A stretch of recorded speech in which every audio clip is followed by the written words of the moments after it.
Hi, I'm Eric, and I'm back with another video. It is Tuesday, January 27th, 2026. And I want to talk about something which I call a clash of visions, which means that there's basically, you could say, at a minimum, two visions for the way the planet is supposed to work. And there's a tremendous struggle going on, and depending on who wins, it's going to determine the fate of humanity, most likely. So I'm gonna list the five factors that I'm looking at here, and I'm basing this on this a basic narrative that has been going on that's talking about this. But there's three particular videos that I saw recently that I thought were pertinent.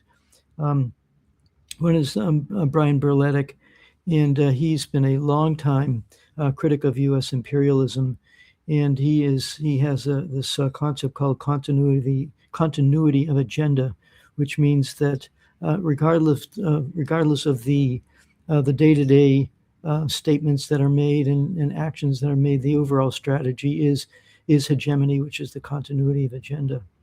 The second video is by somebody named Abdi Ladanov, and he is a Muslim general in the Russian army, and he frames this conflict which is going on as essentially a struggle between God and Satanism. So that's pretty heavy stuff. And third is Scott Ritter, who is probably one of the greatest experts on nuclear weapons and missiles and technology and so on that's around today. And he is talking about the struggle that's going on between the West and Russia. And he is probably better positioned than as well positioned as anybody, because not only has he been a military officer in the U.S. Marines. I think he was a captain, and he was the chief weapons inspector in Iraq. And he discovered there were no weapons of mass destruction, but that didn't stop the United States from bombing the crap out of Iraq and destroying it as a country, even though he basically pleaded. There was a Senate hearing with Joe Biden, where he said, there really are. This is not a problem. Please don't start a war. And Joe Biden said, you're operating above your pay grade. In other words, we're going to bomb the crap out of Iraq, regardless of your evidence. He also partook in the activities after the INF Treaty. So during the 1980s, there was a very serious nuclear missile crisis in Europe. And eventually the people kind of got through to Gorbachev and Reagan, and they created a treaty which eliminated a large number of intermediate range nuclear weapons, which were directly threatening both Europe and Russia. So, and he was responsible for going into Russia and dismantling them. So if there's anybody who knows something about Russian missiles, it's probably Scott Ritter. Okay, so the five topics that I want to address here, and they're all interconnected, of course, and I'll just read them off here, is first of all, Western parasitism, colonialism, imperialism, and hegemony.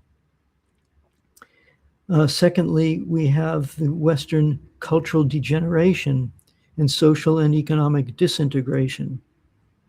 On the other hand, versus the rest of the world, I call the rest, which is led primarily by Russia and China, with Iran and other countries in Asia, Latin America, Africa, the Middle East, either caught directly in the crossfire or attempting to straddle between these two forces.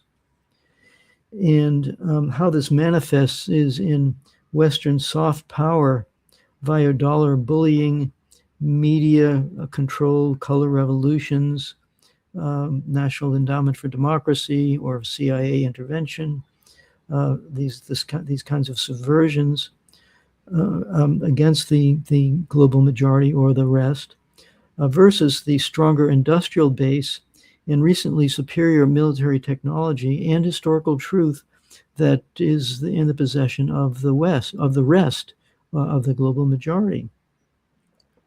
And lastly, for the rest, this is an existential crisis, both on a spiritual as well as a material level, versus centuries of Western military adventurism based on sheer gangsterism. So first, I'll talk about the first part is Western parasitism, colonialism, imperialism, and hegemony. I think everybody who watches my videos and pays any attention knows that for the last 500 years, basically the West has been terrorizing the planet. Starting with Columbus sailing across the Atlantic Ocean, thinking he was going to find the Indies. He ended up off the coast of North America and the Caribbean and carried out a genocide. That was the first thing he did. He enslaved these natives who were living on a small island, and they died of disease or whatever, and exhaustion. And so that was a terrible situation. And this has been going on for literally centuries, both in Latin America and North America. Of course, the United States wiped out its North American Native American population. The few that are left, I think maybe there's at the most 10% of what there used to be. So there's that, and then we have the whole nature of U.S. and European imperialism, which was going around the world in as I say, in South America, the Spanish and Portuguese primarily in South America, although the French also took Haiti, and they colonized Haiti, and they were enslaving people there. It took them a lot of effort for the people there to kick them out, and Haiti is still not really free.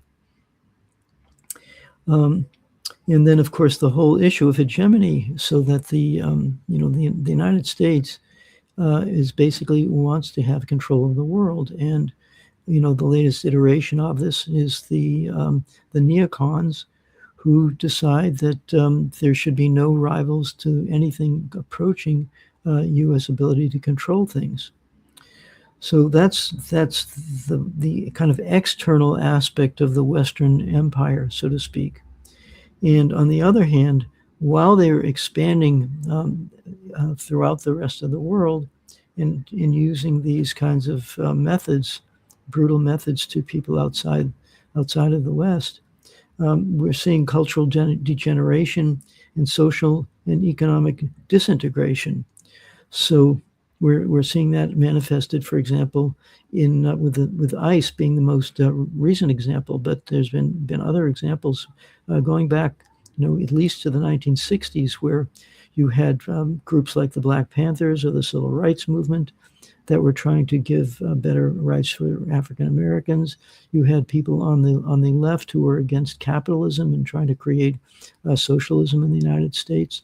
We saw there was some success with success with that during the 1930s, with Franklin Delano Roosevelt actually having a kind of a coalition with socialists and communists, because they said to Roosevelt during the Great Depression, if you guys don't give something to the working classes, the vast majority of people in the United States, this country is going to explode. It's going to fall apart.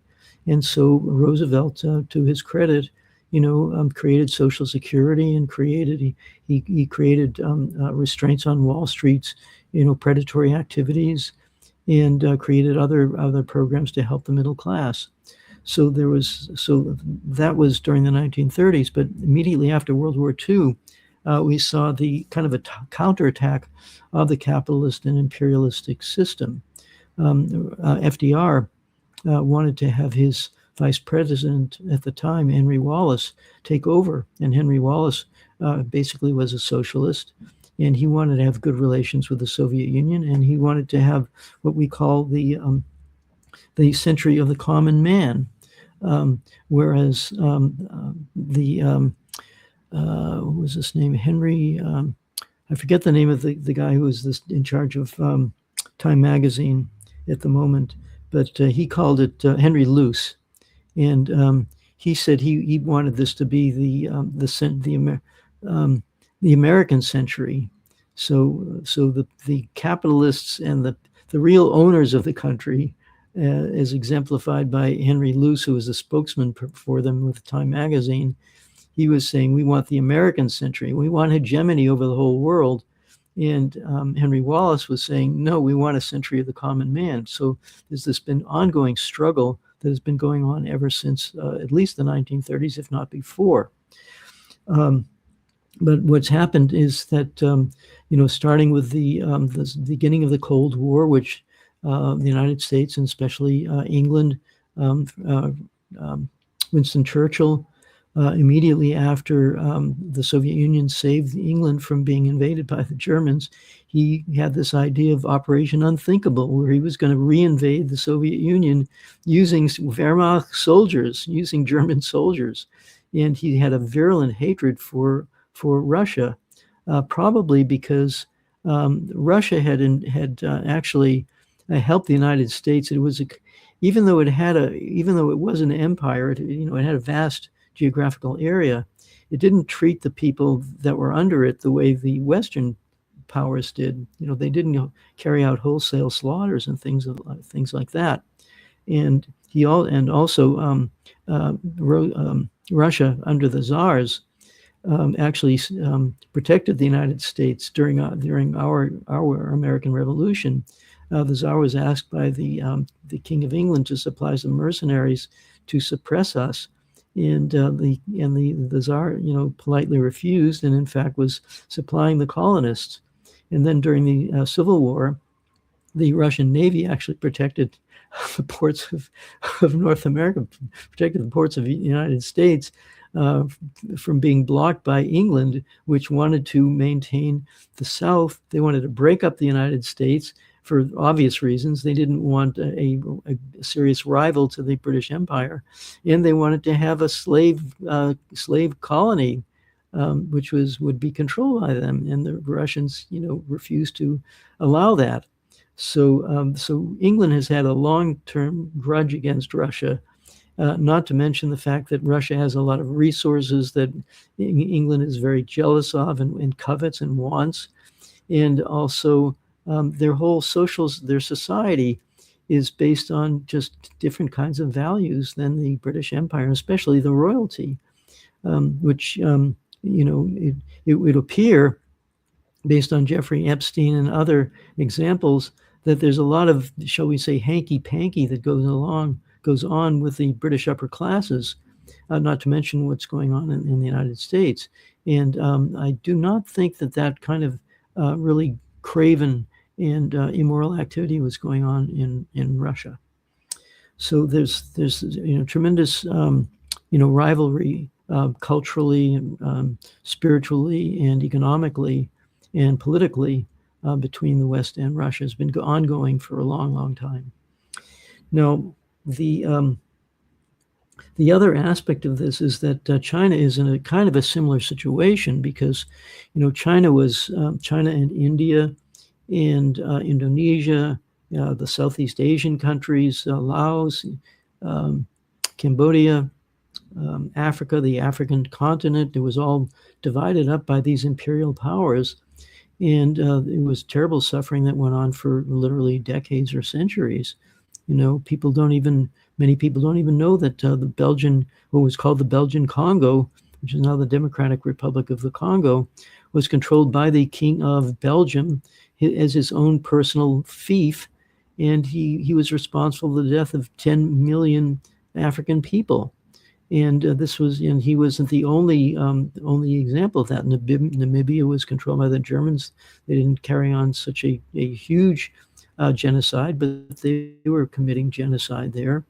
So Africa, Latin America, Middle East has been had serious problems with the West for a long, long time.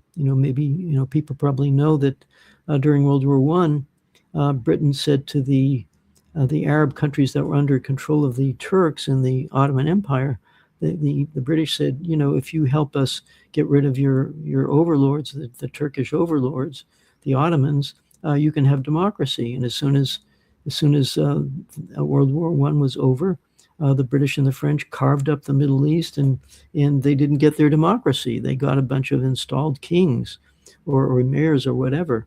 So that's the basis of Saudi Arabia and the Gulf countries And likewise, Iraq was under a king. Jordan is still under a king. Egypt, they got rid of their king, but there's been a constant struggle for the people in the Middle East. Libya, again, another example. Libya was, completely destroyed after after their Western installed king was overthrown by Gaddafi, and he united these tribal groupings that were constantly fighting with each other, and he brought some control to the country and created a very viable country. It was the wealthiest country in Africa, and he also wanted to create a gold dinar, which would have dethroned the French franc and the U.S. dollar from having control over Africa. So this conflict has been going on a long time, and the issue is that although Russia and China are the main countries that are in the crosshairs at this point, Iraq has obviously been in the crosshairs. Venezuela just got overthrown. Their government just got overthrown in a coup created by the United States. And so we're seeing all of this going on, and the smaller countries are trying to. Some of them are taking a strong stand on the side of the resistance, we can say, but there's others that kind of try to straddle the fence and be neutral, but it's very difficult to do that. India is a very good example of that, where they have tried to be kind of play both sides. And the United States is just saying, no, you're not going to do that. We're going to slap sanctions on you if you are too cozy with the Russians. So there's that. So that's the kind of basic West versus the rest struggle that's going on. Now, there's also, how does this manifest? Is that the West will use soft power. Meaning they will finance internal dissent within these countries and try to overthrow the government of the country by using their hirelings within a country. So just to give you a kind of a reverse example, let's say the Native Americans in I think it's called Rosebud, South Dakota. They've had a grudge against the United States. They were basically wiped out, but there they are. And can you imagine if the Chinese government went in and started arming and training guerrillas in the Dakotas to start staging terrorist attacks inside of the United States? Well, the United States was funding and arming and training Tibetans inside of Tibet and inside of Xinjiang, and I'm trying to think of Hong Kong. They did the same thing. They hire people within the country, pay them well, train them, and they can cause tremendous amounts of trouble. So that's one way of the West trying to maintain control after the colonies kind of semi-freed themselves. The West also uses dollar bullying. So, if in the case of Russia, they stood up for themselves against the coup that the United States staged in Ukraine in 2014, and when Russia finally put its foot down and said, you're going to stop bombing these people in eastern Ukraine, the United States slapped sanctions on them, and many sanctions, and excluded them from what is called the SWIFT financial messaging system. So they're using, which uses dollars. So they use this kind of bullying to coerce countries and hopefully even bring their currencies down. This recently happened in Iran, where apparently the Iranian rial was set up and crushed by outside speculators to cause tremendous fall in the value of the rial, which made it very difficult for business people to do business there. And so they wanted to destabilize the country using that method. We call it dollar bullying. Then, of course, you have the media and color revolutions, color revolution subversion. There's a an organization. I think it's called the UNARA, and it's a non-governmental organization inside Iran, which is, it's providing resistance to the evil regime in Iran. It's got a website. It's quite obvious that they say that's what we're doing, but you have to kind of dig a little bit to find out that is this just a grassroots organization? No, it's funded by the NED, the National Endowment for Democracy, which means it's a U.S. government front to overthrow the Iranian government. Just think about this. You had in 2020, I think it's 2020, the Americans were frothing at the mouth because Russia was supposedly interfering in the election process in the United States and buying Facebook ads and things like that. And they're just, going crazy about possible Russian interference in our democratic processes.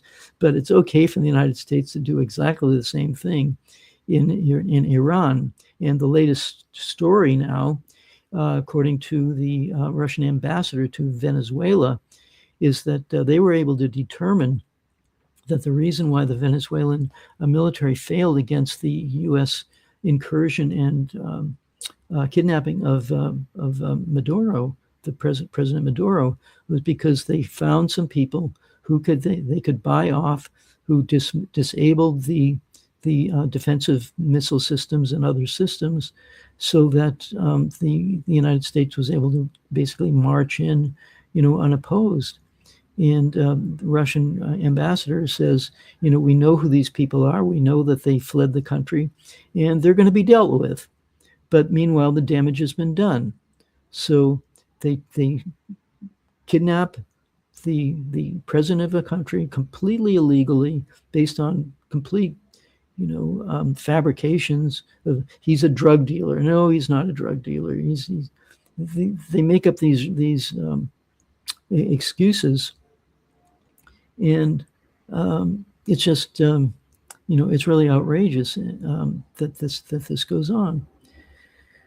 So this is color revolutions, and but the problem is that for the West is that as the West has expanded its empire and they've financialized their economy. In other words, they were only interested in making money. They weren't interested in making products.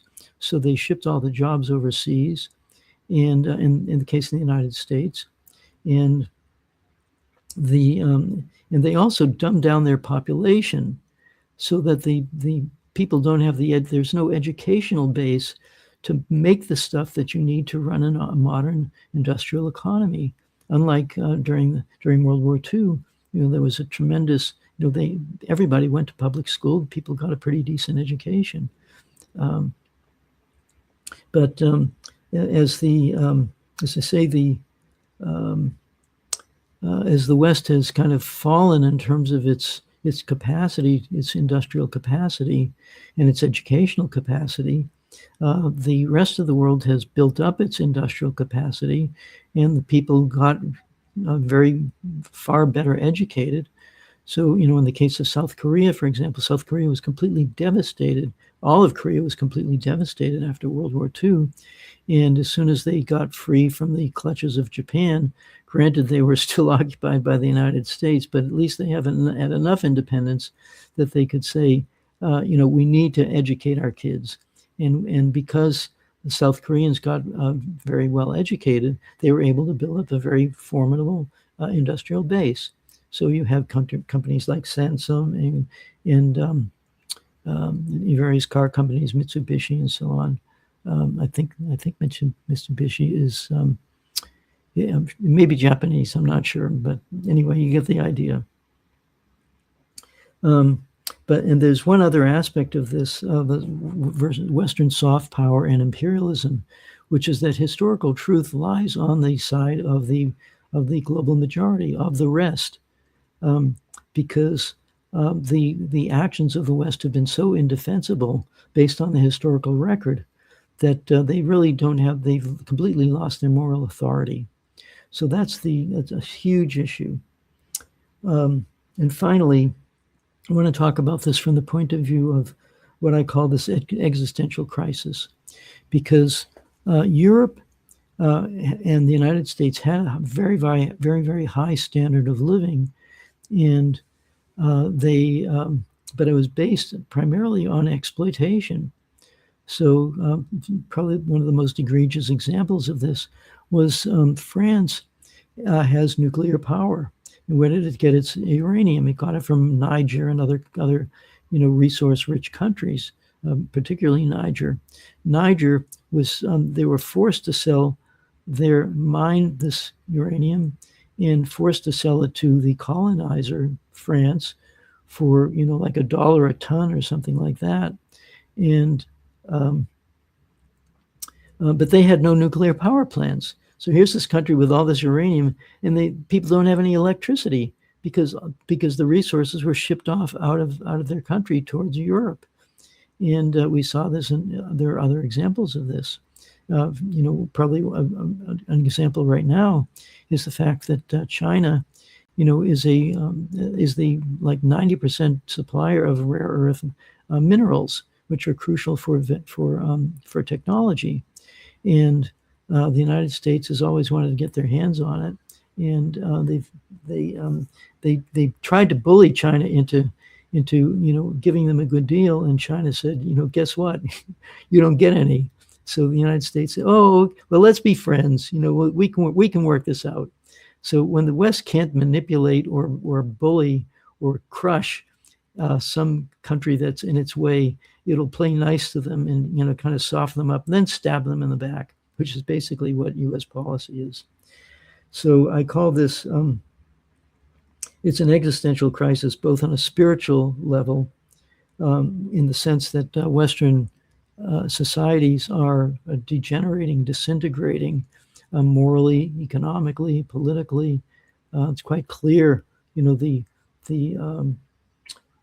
disparity in wealth between the top 1/10% of Americans. The Jeff Bezos and the Elon Musks, and the average person.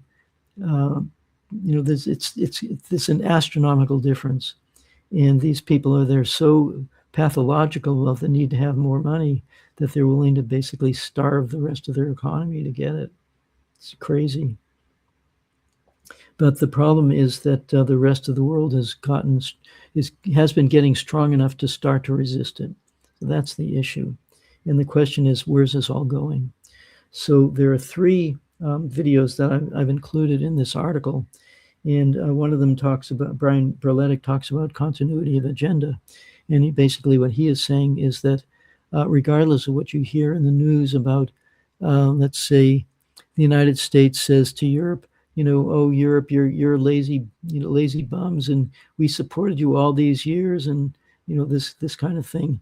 Well, it wasn't like supporting them all these years. You had them. They were like, the Europeans were financial junkies of the dollar.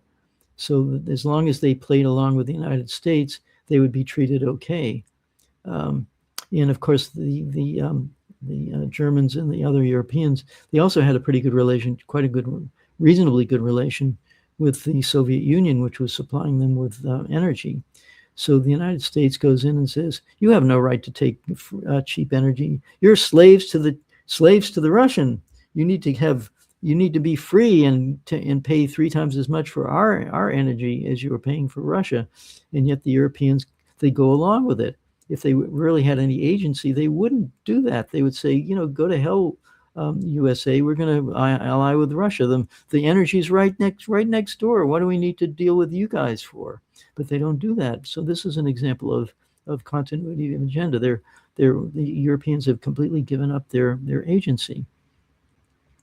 Now, the other issue is, as I mentioned, this fellow Abdi Laudinov, and he is apparently a devout Muslim, and he lives in Russia. He was involved in the Chechen War.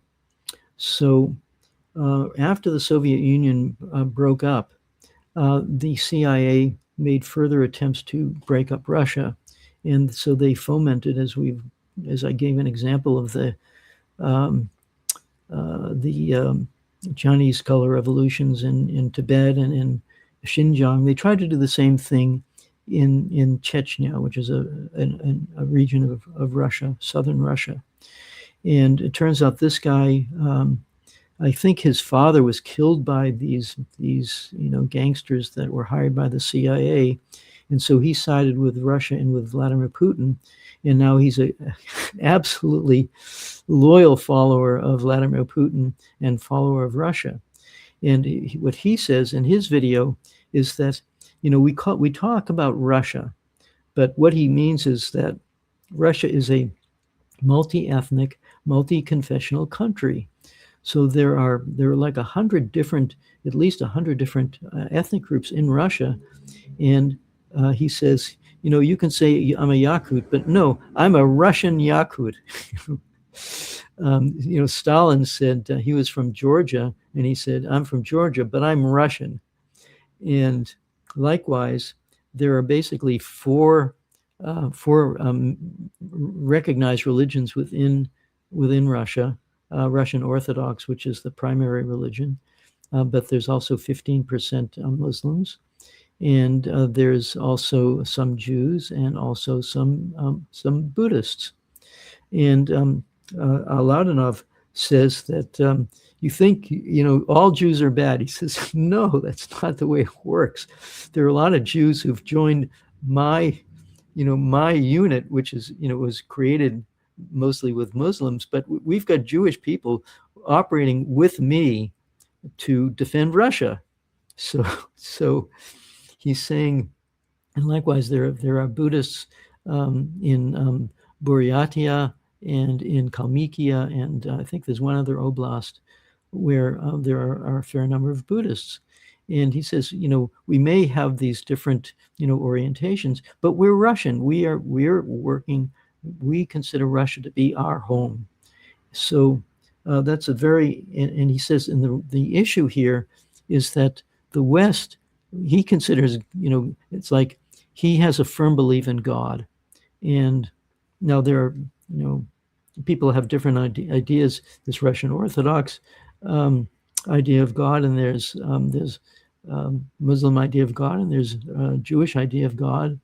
And even though Buddhists don't have the same kind of monotheistic God that the other three religions have, they have some sense of religiosity, we can say. There's some sense of morality and ethics and belief in something that is greater than just pure selfishness, which is essentially what the religion of the West is.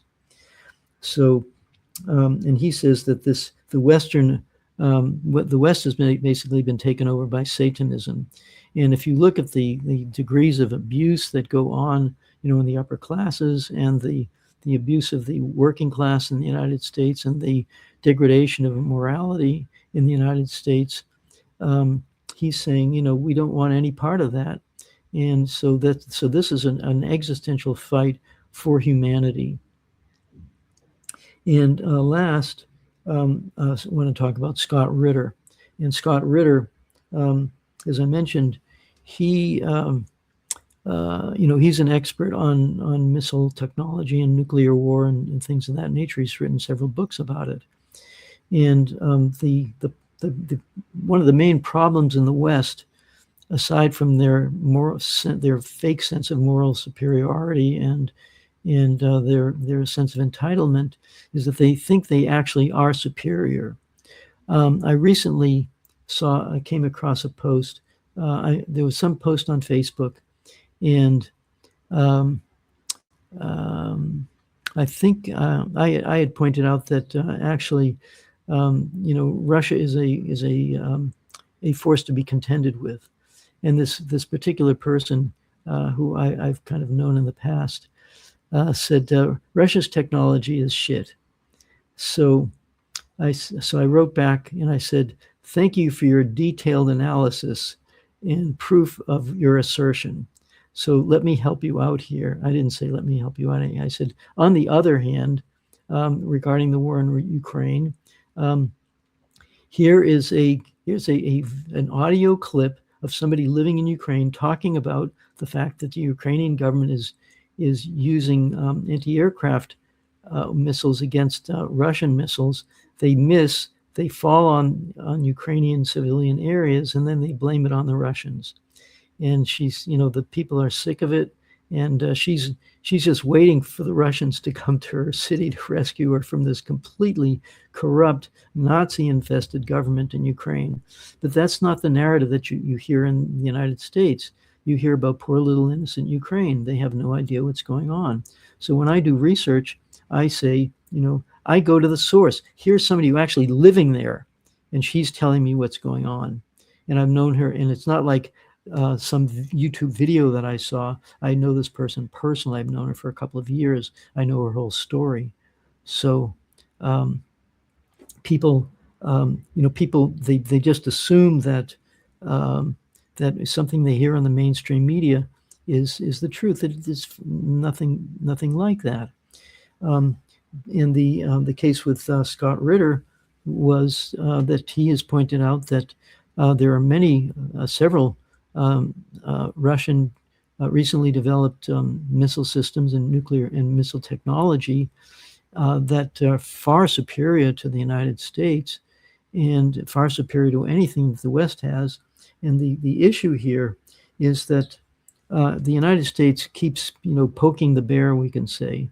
So just to give you an example, what would happen if Russia says, we know for a fact that you sent drones to try to kill the president of the Russian Federation in a residence.